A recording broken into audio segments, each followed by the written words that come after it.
Princess Zaraneth stood on the bridge of her massive warship, looking out at the stars.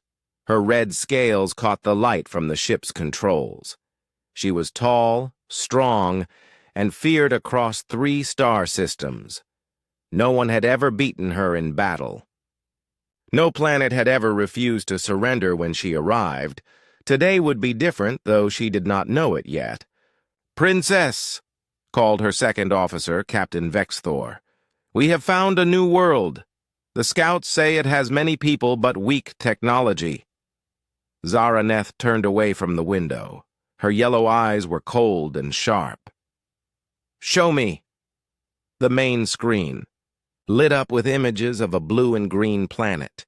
Cities covered the surface. Ships moved through the sky, but they looked simple and slow compared to Velthari technology. "How many people live there?" she asked. "About 8 billion, Princess. They call their world Earth. They have many different groups that fight each other. No single ruler controls the whole planet." Zaraneth smiled, showing her sharp teeth. "Perfect. A divided enemy is a weak enemy. How long will the conquest take?" "Our computers say 3 days, maybe less. Their weapons cannot hurt our ships. Their armies are small and scattered." The princess walked closer to the screen. Something about this world interested her. The people looked soft and weak, but their cities were large and complex. They had built much for such a primitive race. "I will lead this conquest myself," she said. Captain Vexthor looked surprised. "Princess, surely this world is beneath your attention? Any junior commander could handle such weak opponents." "Perhaps, but I grow tired of easy victories. Maybe these humans will provide some small challenge before they surrender." She paused, studying the images more carefully. "Send the usual message. Tell them they have 72 hours to surrender completely. If they refuse, we will take their world by force." Far below on Earth, Lieutenant Commander Jake Morrison sat in a small room deep underground. The room was full of computers and communication equipment. Red lights flashed as urgent messages came in from around the world. Jake was not very tall, but he was strong and quick. His brown hair was cut short in military style. His green eyes showed intelligence and determination. He had fought in many wars on Earth, but never against aliens from space. "Sir," called Sergeant Lisa Campbell from across the room, "we're getting reports from all over. Alien ships appeared in orbit an hour ago. They're huge, sir. Our satellites can barely get clear pictures." Jake stood up and walked to the main display. The images made his stomach tight with worry. The alien ships were 10 times larger than anything humans had ever built. There were hundreds of them, blocking out the stars. "Any communication from them yet?" he asked. "Yes, sir. It just came in. They're broadcasting to every government on Earth at the same time." Lisa's voice was steady, but Jake could hear the fear underneath. "Put it on the main speaker." A voice filled the room. It spoke perfect English, but with a strange accent. The words were clear and cold. "People of Earth, I am Princess Zaraneth of the Velthari Empire. Your world now belongs to us. You have 72 hours to surrender completely. Lay down all weapons. Order all military forces to stop fighting. Prepare to accept Velthari rule. If you refuse, we will destroy your armies and take your world anyway. Many of your people will die. Choose wisely." The message repeated in dozens of other languages. Then the transmission ended. The room was quiet for a long moment. Jake could hear people breathing, hear the soft sounds of computers working. Outside this underground base, the world was probably going crazy with fear. "Sir," Lisa said quietly, "the President wants to speak with all military commanders in 1 hour. Word is that most countries want to surrender." Jake was not surprised. The alien ships looked impossible to fight.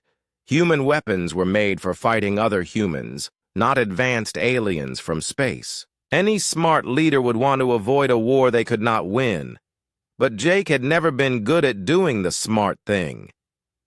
"Get me General Adams on the secure line," he said. "Sir, with respect, what can we possibly do against ships like that?" Jake looked at the images again. The alien ships were huge and powerful, but they were not impossible. Nothing was impossible. His whole military career had been about fighting enemies with better equipment. The trick was not to fight them the way they expected. "Lisa, how many nuclear weapons does the world have?" "About 13,000, sir. But our rockets probably can't reach their ships. And even if they could, we don't know if nuclear weapons would hurt them." "What about our space stations?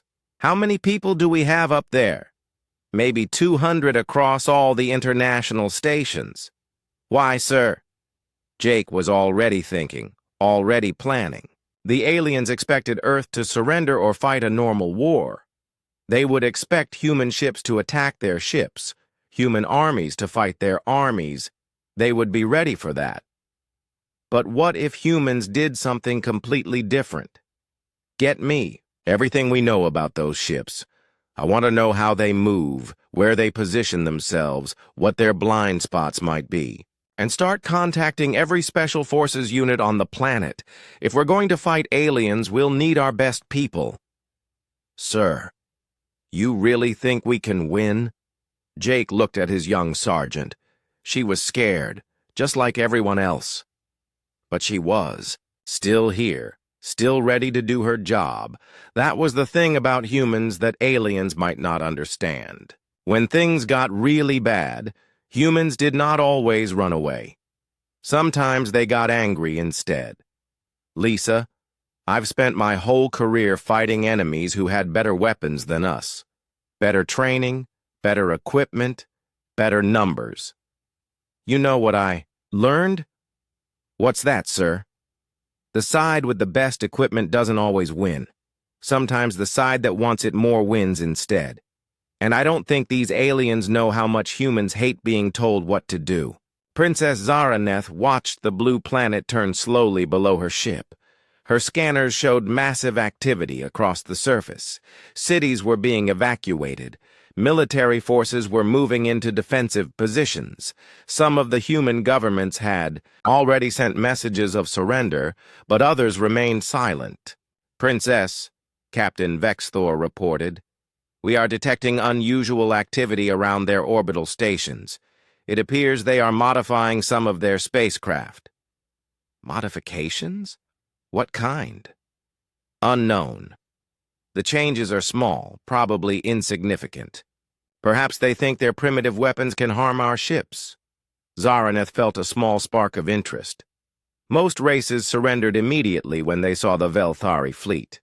A few tried to fight with their normal military forces. But she had never seen a species try to modify their technology so quickly. "Keep watching them," she ordered. "Let me know if they do anything else unusual." She turned back to the planet below. In 60 hours, she would begin the conquest. It would probably be over quickly, like all the others. But maybe, just maybe, these humans would provide a small bit of entertainment before they fell. She had no idea that far below, a human named Jake Morrison was planning something that would change everything. The 72 hours passed quickly. Princess Zaraneth stood ready on her command bridge as the deadline arrived. Half of Earth's governments had officially surrendered. The other half had given no answer at all. "Princess," Captain Vexthor announced, "the time limit has expired. What are your orders?" "Begin the conquest. Target their military bases first. Destroy any ships that try to fight us. Show them that resistance is useless." The Velthari fleet moved into attack formation, their weapons charged with deadly energy. Zaraneth expected this to be over within hours. She was very wrong. The first surprise came when the human orbital stations suddenly exploded. Not from Velthari weapons, but from explosives the humans had placed themselves. Pieces of metal and debris scattered in all directions, creating a cloud of junk around the planet. "What are they doing?" Vexthor asked, confused. Before Zaraneth could answer, her ship's alarms began screaming. Something had hit their hull. Then another impact, and another. "Report!" she snapped. "Small objects are striking our ships, Princess. The debris from their destroyed stations, moving at high speed." Zaraneth's eyes narrowed. The humans had not just destroyed their stations. They had turned them into weapons, creating a field of fast-moving metal pieces that could damage even Velthari ships. "Clever," she said quietly, "but not enough to stop us. Move the fleet to a higher orbit. Begin bombardment of their major cities." The Velthari ships climbed higher, away from the debris field, their massive weapons aimed at Earth's largest cities. The princess expected to see panic and chaos as the humans realized their doom. Instead, she saw something that made her pause. The cities were empty. Completely empty. "Where are all the people?" she demanded. Her sensors officer, a young Velthari named Krixtal, checked his readings twice before answering. "Princess, it appears they evacuated their cities. All of them. Billions of people moved underground or into the countryside in just 3 days." Zaraneth stared at the empty cities below. Moving 8 billion people in 3 days should have been impossible. The logistics alone would challenge even Velthari efficiency. Yet somehow, these primitive humans had done it. "Fire on the empty cities anyway," she ordered. "Destroying their infrastructure will force them to surrender." The Velthari weapons lit up the sky. Massive beams of energy struck the earth, turning cities into glass and ash. But even as they fired, more surprises came. Small human ships appeared from nowhere, flying out of hidden bases and mountain caves. They moved in crazy patterns, diving and spinning in ways that made no sense. Velthari targeting computers had trouble tracking them. These ships should not have been able to hurt the aliens. Their weapons were too weak, their technology too primitive. But they had been modified with captured Velthari technology from the destroyed orbital stations. Jake Morrison sat in the cockpit of one of these modified fighters, leading a squadron of 12 other pilots. His ship shook as alien weapons fired around him, but he kept flying toward his target. "Gold leader to all fighters," he spoke into his radio. "Remember, we're not trying to destroy their big ships. We just need to damage their sensors and communications, hit and run, then get out, fast." "Copy that, Gold leader," came the reply from Lieutenant Amy Chen, his wing leader. "These alien weapons pack a punch, but their targeting systems are designed for big targets, not small fighters." Jake smiled grimly. That was exactly what he had hoped. The Velthari were used to fighting other advanced species with large warships and organized fleets. They were not prepared for swarms of small, fast ships that attacked like angry bees. His fighter dove toward a Velthari cruiser. At the last second, he fired his modified weapons at the ship's communication array. Sparks flew as the alien equipment was damaged. Then he pulled up sharply, racing away before the ship could return fire. All around him, other human fighters were doing the same thing. They struck quickly at sensors, weapons, and communication equipment. Then they disappeared back into the atmosphere before the aliens could hit them. On the Velthari flagship, alarms were sounding everywhere. Princess Zaraneth found herself facing something she had never experienced before. Chaos. "Princess, we're losing contact with ships across the fleet," Vexthor reported. These small human craft are targeting our communications. Then destroy them! We're trying, but they're too fast and too small. Our weapons keep missing. Zaraneth's hands clenched into fists. This was not how conquests were supposed to go. Enemies were supposed to either surrender immediately or fight honorable battles with proper military formations. They were not supposed to swarm around like insects, striking at weak points and then vanishing. Send down ground forces, she ordered. If we cannot control them from space, we will land troops and take their remaining cities by force. Hundreds of Velthari transport ships descended toward Earth. Each carried 50 armored warriors equipped with advanced weapons and energy shields. These troops had conquered dozens of worlds. They expected Earth to be easy. They landed in what had been New York City, now a field of glass and twisted metal. The Velthari soldiers spread out in perfect formation, ready to march toward the human underground shelters. That was when the real fighting began. The ground underneath them suddenly exploded. Hidden mines placed by human engineers sent alien soldiers flying through the air. Before they could recover, human soldiers appeared from concealed positions in the rubble. Jake Morrison was there, leading a company of Special Forces troops. They wore captured alien armor and carried modified alien weapons. They knew they could not win a straight fight against superior numbers and technology, so they did not fight straight. The humans appeared, fired, and disappeared again. They used the ruins of their own city as cover, popping up from hiding places the aliens could not predict. They set traps, created ambushes, and used every dirty trick they could think of. "Take cover!" Jake shouted as alien energy weapons lit up the air around them. He rolled behind a chunk of concrete that had once been part of a building. His radio crackled with reports from other units.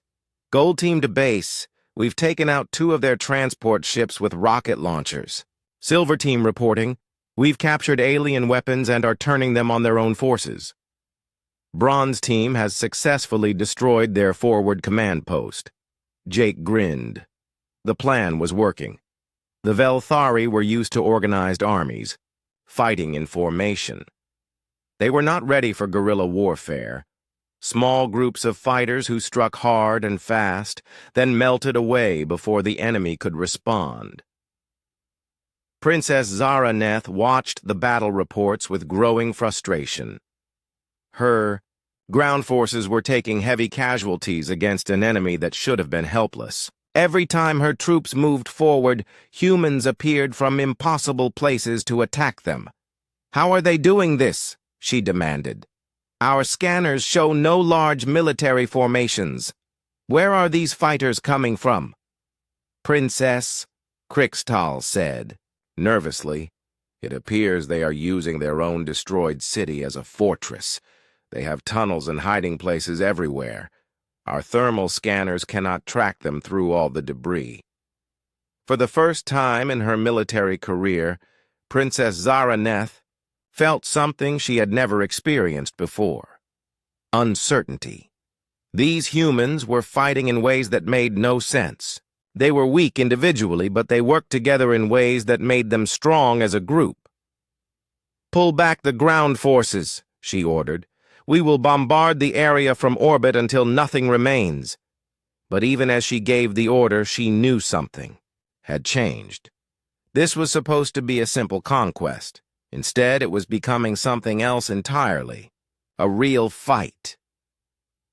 Down on Earth, Jake Morrison received word that the alien ground forces were retreating. He allowed himself a moment of satisfaction. They had hurt the enemy, proved that humans could fight back, but he knew this was just the beginning. "All units, fall back to secondary positions," he ordered. "They'll probably try orbital bombardment next. We need to be ready for Phase 2 of the plan." As his fighters melted away into the underground tunnels they had prepared, Jake looked up at the alien ships in the sky. Somewhere up there was the commander of this invasion force. someone who had probably never lost a battle, never been challenged. Jake smiled. That was about to change. High above, Princess Zaraneth stared down at the ruined city where her forces had been defeated by primitive humans. For the first time in her life, she had met an enemy that refused to fight by the rules. She found herself curious about the human commander who had organized this defense. What kind of mind could turn weakness into strength, could make such primitive warriors fight so effectively? "Princess," Vexthor said quietly, "perhaps we should request reinforcements." Zaraneth's yellow eyes flashed with anger. "No, this is my conquest. I will not be defeated by a species that has not even left their own star system." But even as she said it, she felt something she had not experienced in years. Excitement. These humans were not like any enemy she had faced before. They were unpredictable, creative, and absolutely refused to give up.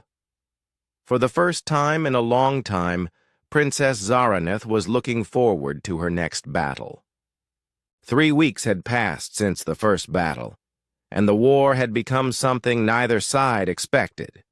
What should have been a quick conquest had turned into a deadly game of move and counter-move between two brilliant military minds. Princess Zaraneth no longer thought about easy victory. Every day brought new challenges from the human commander who seemed to anticipate her every strategy. She had started calling him the Ghost because he struck without warning and vanished before she could respond. She did not yet know his name was Jake Morrison. "Princess," Captain Vexthor reported during their morning briefing, "the humans have evacuated another city just hours before our planned attack. Somehow they knew we were coming." Zaraneth studied the tactical display. It was the 5th time this had happened. Every time she planned to attack a human stronghold, the defenders would disappear just before her forces arrived. They were reading her mind, or so it seemed. "They must have broken our communication codes," she said. "Change all encryption immediately." "Already done, Princess. 3 times. But they still seem to know our plans." The truth was simpler than code breaking. Jake Morrison was studying his enemy, learning how she thought. He had noticed that Zaraneth always attacked at dawn, always from the same direction, always after exactly 12 hours of preparation. She was brilliant, but she had patterns. Jake sat in his new command center, built inside an abandoned subway tunnel beneath what used to be Chicago. His staff worked quietly around him, coordinating resistance cells across the planet. "Sir," Sergeant Campbell reported, "satellite images show the alien fleet moving into position over Los Angeles. Same formation they used for the Denver attack." "How long until they're in position?" Jake asked. 6 hours, sir." Jake nodded. That gave them plenty of time. "Send the evacuation signal to LA Resistance. Have them clear the city and prepare the surprise we left behind." The surprise was something Zaraneth would never expect. The humans had spent 2 weeks filling the city's subway system with captured alien explosives. When the Velthari troops landed, they would find not resistance, but a trap that would bring down half the city on top of them. But Jake was thinking beyond just this battle. He was studying his enemy just as carefully as she was studying him. The alien princess was smart, maybe smarter than him, but she had one weakness he was beginning to understand. She was proud. Too proud to ask for help, too proud to retreat, too proud to admit these primitive humans were giving her real trouble. "Lisa," he said to his communications officer, "I want to send a message directly to the alien flagship. Can you punch through their jamming?" "Probably, sir. What kind of message?" "A personal one. I think it's time the Ghost and the Princess had a proper conversation." Princess Zaraneth was planning the Los Angeles assault when her communication officer interrupted. "Princess, we're receiving an unusual transmission. It's coming from the planet's surface, directed specifically at this ship." "What does it say?" "It's a challenge, Princess. Someone wants to speak with you directly." Zaraneth's interest was immediately caught. In 3 weeks of fighting, the humans had never tried to communicate with her. They just fought, disappeared, and fought again. Put it through. The main screen flickered, and then showed the face of a human male. He looked young for a military commander, maybe 30 years old. His green eyes were intelligent and calm. When he spoke, his voice was steady and confident. "Princess Zaraneth of the Velthari Empire. My name is Lieutenant Commander Jake Morrison, Earth Defense Coalition. I believe you and I have been playing a rather interesting game these past few weeks." Zaraneth felt a shock of recognition, though she had never seen this human before. This was her opponent, the mind behind all the impossible strategies and unexpected tactics. The ghost finally had a face. "You are the one who has been leading the resistance," she said. "Guilty as charged. I have to say, Princess, you're a worthy opponent. Your strategies are brilliant, your execution flawless. Under normal circumstances, you would have conquered this planet in days." Despite herself, Zaraneth felt pleased by the compliment. It had been a long time since an enemy had acknowledged her skill. "Then why do you continue to resist? You must know you cannot win." Jake smiled, and something in that smile made Zaraneth lean forward. "Can't we? Princess, in 3 weeks of fighting, how many human military bases have you actually captured?" The question hit her like a physical blow. The answer was 0. Every time her forces had attacked a human position, they found it either empty or trapped. The humans simply refused to fight the kind of battle she could win. "You fight without honor," she said, though the word sounded weak even to her. "Honor?" Jake's smile faded. "Princess, you came to my world uninvited. You threatened to kill billions of innocent people. You turned our cities to glass.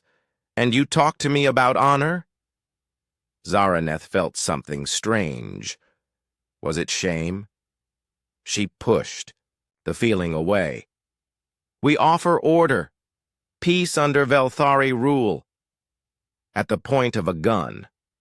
That's not peace, that's slavery. But I didn't call to argue politics. I called to make you an offer." "What kind of offer?" "A fair fight. You and me, face to face.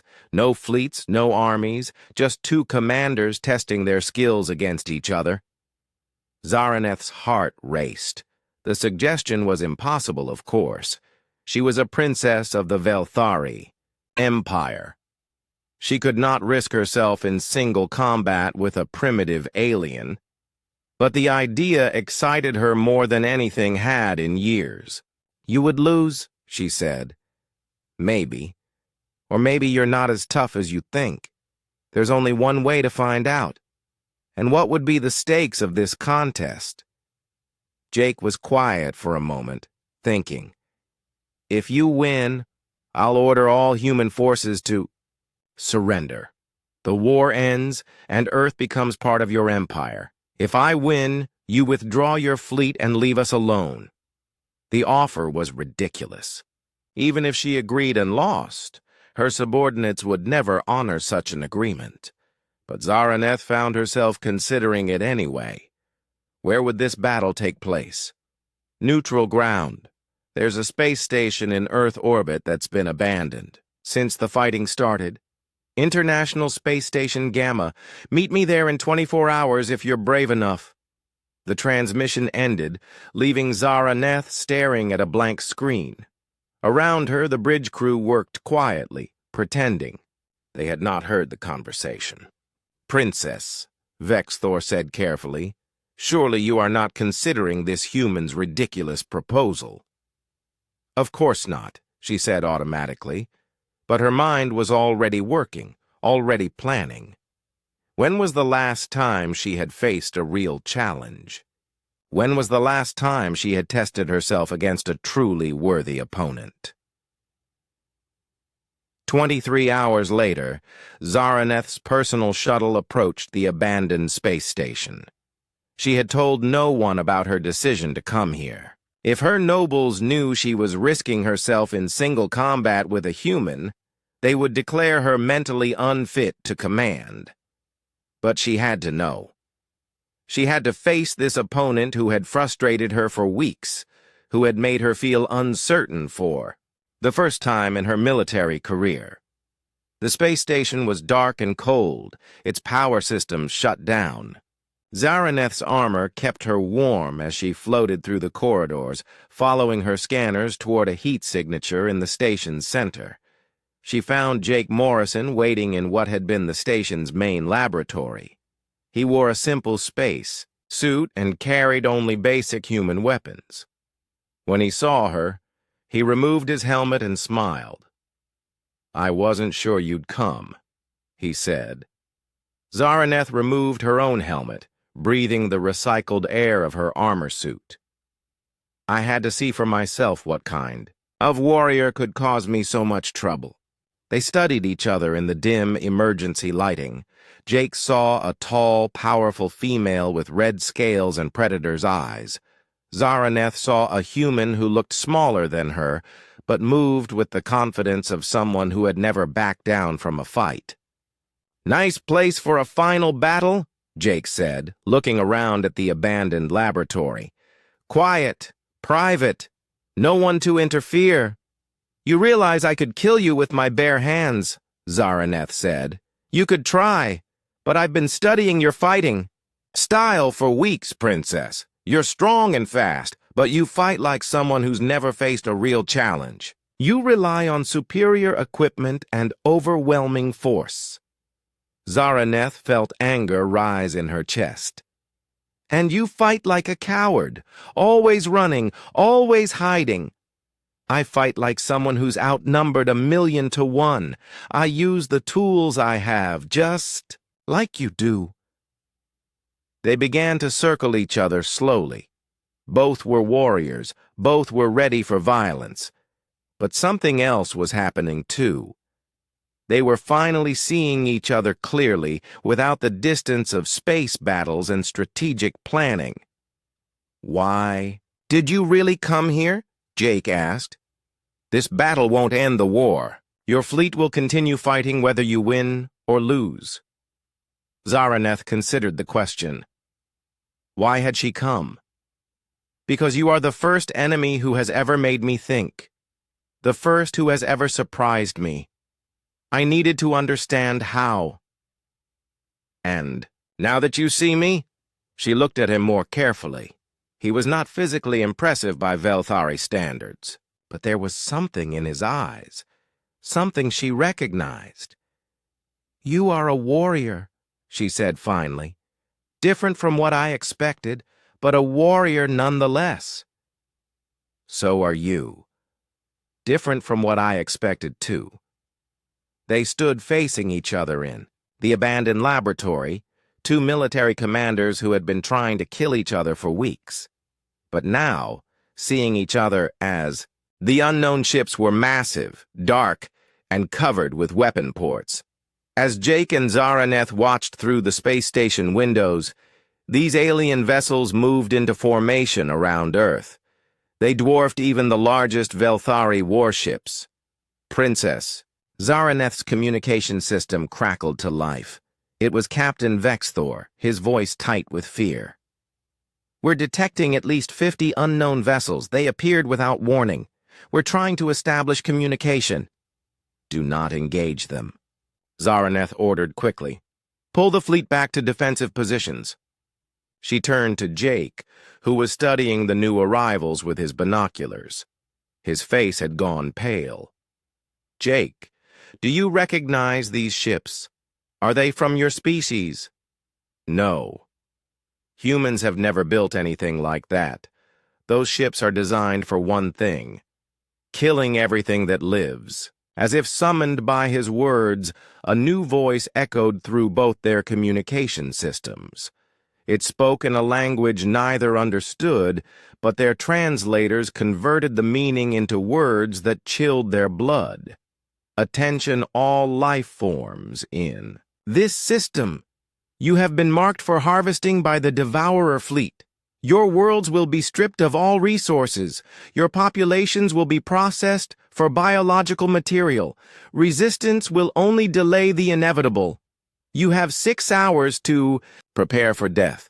The transmission ended, leaving Jake and Zaraneth staring at each other in horror. Devourers, Zaraneth whispered.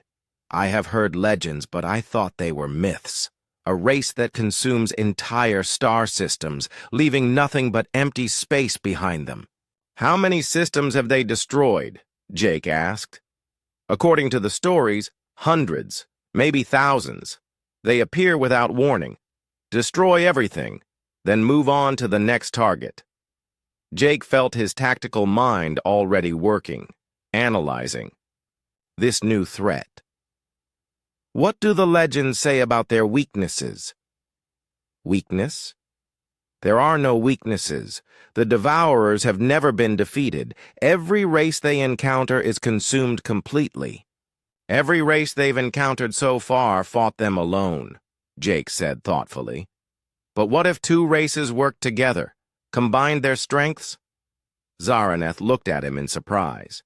You mean humans and Velthari fighting side by side? That is impossible. My people would never accept alliance with a primitive species. And my people would never trust aliens who tried to conquer them 3 weeks ago, Jake replied. But that was before we all found out we're about to be extinct. They were interrupted by explosions outside the station. The Devourer ships had begun their attack, firing on both human and Velthari vessels. Their weapons were unlike anything. Either species had seen beams of dark energy that seemed to eat through armor and shields like acid. We need to get back to our fleets, Zaraneth said. Whatever happens next, it will be decided in space, not on this station. Agreed. But Princess, this conversation isn't over. If we're going to survive this, we need to work together. My nobles will never agree to such an alliance. Then we'll have to convince them. Both our peoples, before it's too late. They reached their separate ships and returned to their fleets. But the brief alliance on the space station had changed something fundamental between them. For the first time, they had seen each other not as enemies, but as fellow warriors facing impossible odds. Jake's command center was chaos when he arrived. Messages poured in from resistance cells around the world, all reporting the same thing. The Devourer ships were systematically destroying everything in sight. Sir, Sergeant Campbell reported, her voice shaking. They're not just targeting military installations. They're hitting cities, farms, power plants, everything. It's like they want to destroy all human civilization. How long until they reach the major population centers? At their current rate, maybe 4 hours. Sir, our weapons can't even scratch their shields. The Velthari are trying to fight them, but they're being destroyed just as easily as our ships. Jake made the hardest decision of his military career. He opened a direct communication channel to the Velthari flagship. Princess Zaraneth, this is Jake Morrison. We need to talk. Her image appeared on his screen moments later. Behind her, Jake could see damage reports and casualty lists scrolling across Velthari displays. Commander Morrison, I assume you are calling to discuss surrender terms. Not surrender. Alliance. How many ships have you lost? Zaraneth's expression darkened. 12 warships destroyed, 30 more damaged. Their weapons cut through our defenses like they were made of paper.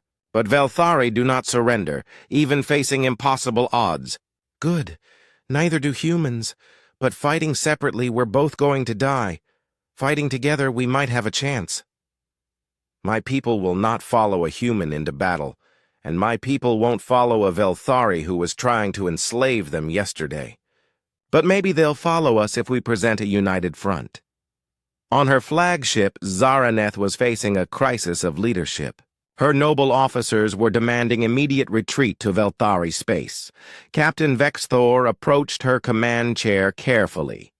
Princess, the Council of Nobles is calling for your immediate return to the homeworld. They say this system is lost, and we should save what ships we can. And abandon 8 billion humans to death? They are not our people, Princess. We have no obligation to protect them. Zaraneth looked at the tactical display showing Devourer ships methodically destroying everything in their path. A few hours ago, she would have agreed with her nobles. The humans were primitives, not worth risking Velthari lives to save. But something had changed during her fight with Jake Morrison. She had seen courage in his eyes, determination that matched her own. She had found a worthy opponent, perhaps even a worthy ally. Open a channel to all ships in the fleet, she ordered. Princess, what are you doing? Something that has never been done before. I am going to offer alliance to a species my people consider inferior. The communication went out to every ship in both fleets. Humans and Velthari alike watched as their commanders appeared on split screens. The alien princess with her red scales and predator's eyes, and the human officer with his determined expression. Warriors of both species, Zaraneth began. We face an enemy that threatens to destroy us all. The Devourers have come to harvest our worlds, to turn our people into resources for their endless hunger. Jake continued the speech. 3 weeks ago, our species were at war. We've spilled each other's blood, destroyed each other's ships, but the Devourers don't care about our conflict. To them, we're all just food to be consumed. Alone, neither of our fleets can stand against them, Zaraneth said. But together, combining human creativity with Velthari technology, we might find a way to fight back. I know this is hard to accept, Jake added. We've been enemies. We've hurt each other. But right now, we're the only allies either of us has got. The response was immediate and mixed. On human ships, crews argued about trusting aliens who had been trying to kill them. On Velthari vessels, nobles protested about allying with primitive species. But the argument stopped when the Devourer fleet began its final approach to Earth. Their dark ships blotted out the stars, and their weapons charged with deadly energy. All ships, Zaraneth broadcast. This is Princess Zaraneth. I am placing my fleet under joint command with Commander Morrison. Any ship that refuses to follow joint orders will be left to face the Devourers alone. All human forces, Jake added. This is your commanding officer. We're about to try something that's never been done before. We're going to trust our former enemies to help us save our world. The first joint battle plan was simple but desperate. Human ships would use their speed and maneuverability to distract the Devourers, while Velthari vessels concentrated their firepower on single targets. It shouldn't have worked, but it did. The Devourers were used to fighting species one at a time. They had tactics for defeating human-style swarm attacks, and they had tactics for defeating Velthari-style heavy bombardment. But they had never faced both at the same time. Human fighters, guided by Velthari sensor arrays, struck at weak points in Devourer formations. Velthari battleships, protected by human escort squadrons, focused their massive weapons on single enemy vessels until their dark armor finally cracked. For the first time in their long history of conquest, the Devourers found themselves losing ships. Jake and Zaraneth coordinated the battle from their respective flagships, their voices calm and professional as they directed the impossible alliance. Human Squadron 7, break off and support Velthari Battle Group 3, Jake ordered.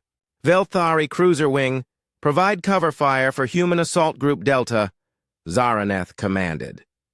Their crews watched in amazement as former enemies worked together with perfect coordination. The two commanders seemed to read each other's minds, anticipating moves and supporting each other's strategies without hesitation. But the Devourers were adapting. Their remaining ships began to focus fire on the coordination points between human and Velthari forces, trying to break up the alliance. They're learning our tactics, Zaraneth observed as another mixed squadron was destroyed. Then we need to change tactics faster than they can adapt, Jake replied. Princess, I have an idea. It's completely crazy and will probably get us both killed. I am listening. What if we take a small force directly to their command ship? Cut off the head of the snake? Impossible. Their flagship is protected by their entire fleet, not if we give them something else. The two flagships raced through space toward the massive Devourer command vessel. Around them, the combined human and Velthari fleet fought desperately to keep the enemy distracted. Explosions lit up the darkness as ships from 3 different species clashed in the most important battle in galactic history. 60 seconds to impact, Jake reported as his ship shook from near misses. The Devourer command ship was enormous, easily 10 times larger than any vessel either humans or Velthari had ever built. I'm reading massive energy buildup in their main weapon, Zaraneth warned.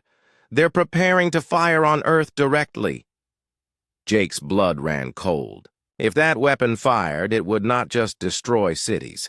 It would crack the planet itself. We have to stop them before they can fire. Agreed. Ramming speed? Ramming speed. Both ships pushed their engines beyond safe limits, racing toward their target. The Devourer vessel grew larger and larger until it filled their entire view. Its black armor was covered with weapon ports and sensor arrays, all turning to track the incoming ships. At the last second, both flagships fired their docking, clamps like harpoons latching onto the enemy hull. The impact nearly tore both ships apart, but they held on, anchored to the side of the Devourer command vessel. "Boarding parties, go!"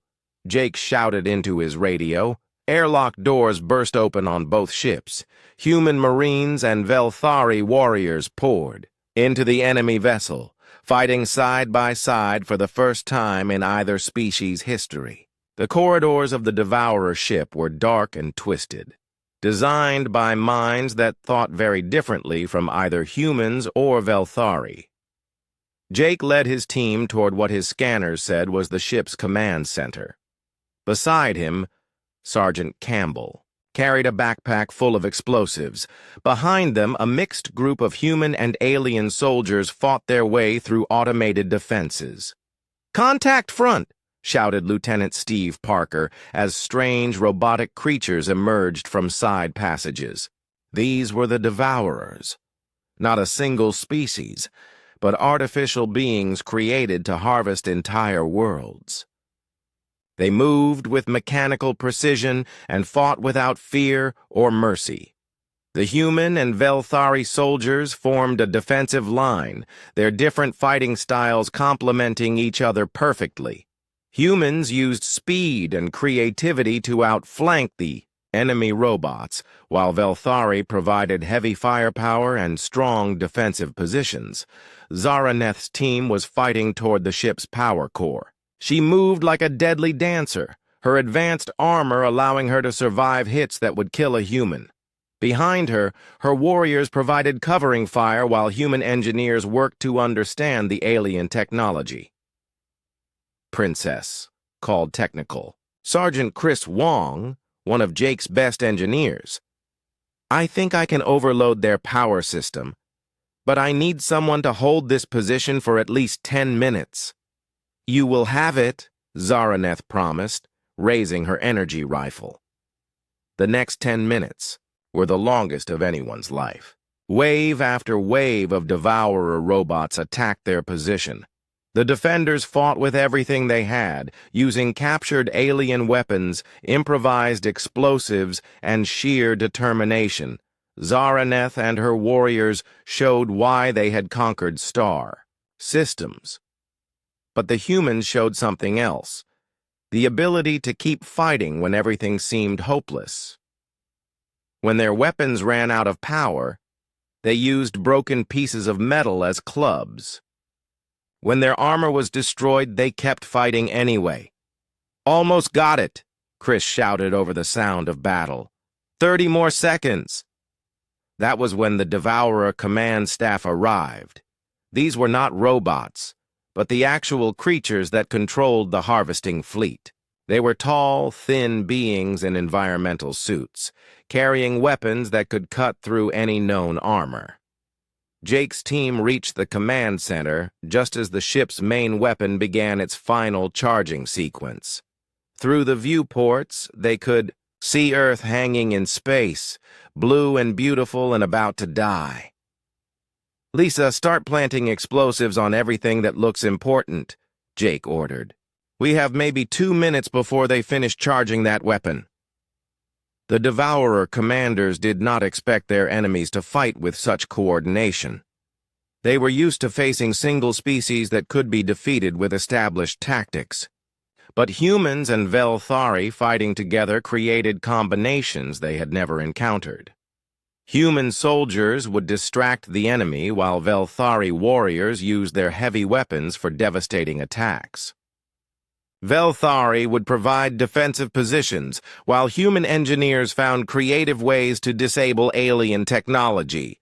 "Jake!" Zaraneth's voice came over the radio. "The power core is overloading. We need to evacuate now." "Not yet. We're almost done here." The main weapon was 90% charged. In 30 seconds, it would fire and Earth would die. Jake looked around the command center desperately, searching for some way to stop the countdown. That was when he noticed something strange. The Devourer commanders were backing away from certain control panels, almost as if they were afraid of them. "Lisa, look at this. They're avoiding these controls. Why would they be afraid of their own equipment?" Sergeant Campbell studied the alien. "Console! Sir, I think these might be manual overrides, maybe for emergency shutdown. Or maybe for self-destruct," Jake realized. "Lisa, can you read any of these symbols?" Some of them look similar to Velthari writing. "Princess, can you help us?" Zaraneth's voice was strained with effort as she fought to hold her position. "The symbols, they indicate total system purge, but activating it would destroy this entire ship." "With us on it?" "With everyone on it, yes." Jake looked out at Earth, so close and yet about to be destroyed. He thought about the billions of people hiding in underground shelters, counting on him to save them. He thought about the human and Velthari soldiers who had died in this battle, fighting together against impossible odds. "All teams, this is Jake Morrison. We're about to blow this ship. You have 60 seconds to get back to the boarding craft." "Sir," Lisa protested, "you'll never make it to the airlock in time." "That's an order, Sergeant. Get our people out of here." But Zaraneth's voice cut across the radio. "Commander Morrison, I am not leaving without you. My warriors do not abandon allies." "Princess, your people need you alive. This is my decision. And my decision is to stay. We started this mission together. We will finish it together." The countdown on the Devourer weapon reached 10 seconds. Jake placed his hands on the self-destruct controls, ready to sacrifice himself to save his world. That was when Zaraneth appeared in the command center doorway. She had fought her way through the entire ship to reach him. "Together," she said simply. They placed their hands on the controls together. Human and Velthari, former enemies who had become the closest of allies. As the countdown reached 0, they activated the ship's self-destruct. The explosion that followed was visible from Earth. The massive Devourer command ship broke apart in a ball of fire, taking its planet-killing weapon with it. Without their command vessel, the remaining Devourer ships began to retreat, their fleet coordination broken. But Jake and Zaraneth did not see their victory. At the last second before the explosion, they had managed to reach an escape pod. The small craft was badly damaged and drifting powerless through space, but both of them were alive. "Well," Jake said as they floated in the darkened pod. "That was exciting," Zaraneth laughed, a sound Jake had never heard from her before. "Is this what humans call understatement?" "Pretty much. How are you feeling?" "Like I have just experienced the greatest battle of my life. And you?" "Same. You know, a few weeks ago, I was trying to kill you. And I was trying to conquer your world." Strange how things change. They were rescued 6 hours later by a joint human-Velthari search team. The news of their survival was celebrated by both species, who had watched the battle with amazement and growing respect for each other. In the months that followed, Jake Morrison became Earth's first ambassador to the Velthari Empire. Princess Zaraneth worked to reform her people's military approach, incorporating human tactics and creativity into Velthari strategy. The two species did not become instant friends. There were arguments, misunderstandings, and cultural conflicts, but they had learned something important during the Devourer crisis. They were stronger together than apart. "You know," Jake said during one of their planning sessions for joint defenses, "I never did get a proper answer about who won our fight on the space station." Zaraneth smiled, showing her sharp teeth. "I believe the correct human expression is that we called it a draw. Want a rematch sometime?" "Perhaps. But next time, we fight on the same side from the beginning." Jake looked out the window of the new joint command center they had built in Earth orbit. Human and Velthari ships patrolled together, ready to defend both worlds from any future threats. The galaxy was a dangerous place, full of species like the Devourers who would destroy everything in their path. But humans and Velthari were no longer alone. They had found allies in each other, and more importantly, they had found that differences in strength, technology, and culture could become advantages when combined with trust and mutual respect. "Princess," Jake said, "I think this is the beginning of a very interesting partnership." "Indeed, Ambassador Morrison, indeed." Far away in the depths of space, other Devourer fleets continued their harvest of worlds. But word was spreading through the galaxy about two species that had done the impossible. They had defeated the undefeatable by working together, and I